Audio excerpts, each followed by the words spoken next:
You look familiar.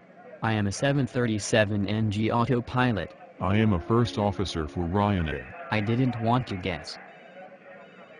Do they pay you to fly for Ryanair? They pay me very little, but I do not have much flying experience. That is why they pay you very little? Yes. They are paying me with experience. You did not need flying experience to become an airline pilot for Ryanair? No.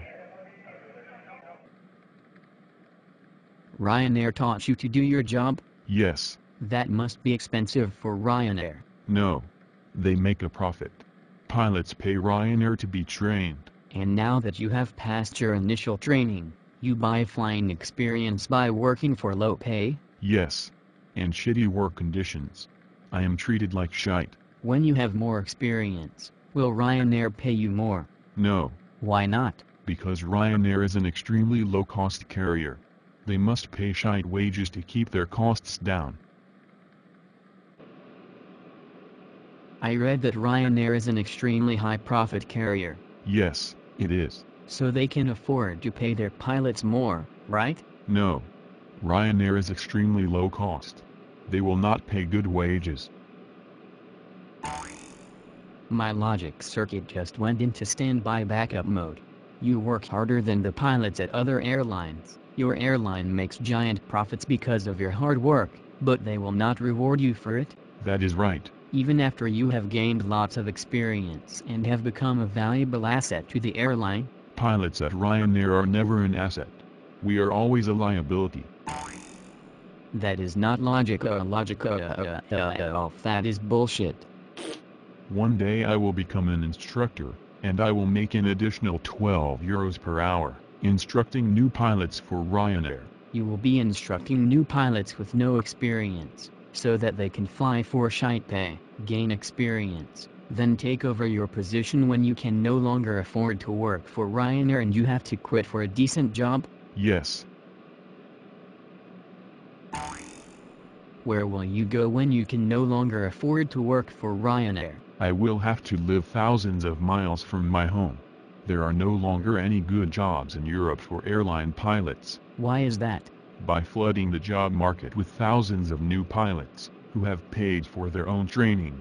Ryanair has established a new lower standard for pilot conditions, and the other airlines have been economically forced to copy it. So, by pursuing the only opportunity available to you, you have inadvertently ruined the career you aspired to? Correct. What about joining a union? Ryanair says it will never recognize a union. That's not really their choice to make, is it? If no one shows up to work, they will have to recognize that, won't they? We do not have the balls to do such a thing. And besides, the unions would never coordinate it. They just take our monthly dues money and send us email messages. I am a robot. The only balls I have are ball bearings. What you really need they call brains. You may have a point. What about the pilots at Legacy Airlines? Why don't they get directly involved over at British Airways, Air France, Iberia, Lufthansa? Don't they see that Ryanair is ruining the pilot profession and making it into a shitty job for everyone? You would think so. They expect a bunch of 25-year-old Ryanair pilots to solve a labor abuse problem which affects all pilots in Europe and even beyond? Apparently. But pilots are not so stupid that they actually think the EU is going to solve the problem by writing new laws, are they? Many of us are that stupid, yes. Why would anyone in the EU Parliament care about airline pilots? I never actually thought about that. Maybe safety? Thanks to us autopilots, Ryanair has never had a fatal accident, and EU lawmakers see Ryanair as a great example of free market capitalism. Yes. If Ryanair pilots got paid €10 an hour and slept in a doghouse at the airport, the EU would be fine with that. €10 an hour? Is the doghouse rent-free? And can I bring cabin crew back there? Have fun in Dubai. I've heard that that job sucks now also. Maybe I will get a job at Starbucks. At least at Starbucks they will not charge you for your training.